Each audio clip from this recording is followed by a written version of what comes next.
Doktor, gəlin sürətlə seçim eləyək. Yaşıl çay yoxsa qəhvə? Yaşıl çay. Yaşıl çay yoxsa detoks çay? Detoks çay. Detoks çay yoxsa smuzi? Smuzi. Smuzi yoxsa kefir? Kefir. Kefir yoxsa su?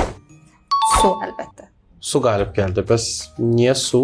Bədənimizin 60-70% sudan ibarətdir. Hər hüceyrə üçün yanacaqdır. Səhərlər su içildiyi zaman qaraciyər oyanır, bədən oyanır. Bu zaman əgər qəbizlik varsa, ilıq su içməyini məsləhət görürük. Əgər pasiyent çox tərləyirsə, təbii ki, çox su qəbul eləyir. Əgər tərləmirsə, su qəbulu azdır. Demək ki, detoksda da iştirak edir. Ümumiyyətlə limfa sisteminin və bədəndə gedən ümumi qan dövranı üçün bizə su vacibdir və əgər bir insan səhər yorğun oyanırsa, ona qəhvə əvəzinə su içməyi məsləhət görərdik. Çox sağ olun doktor.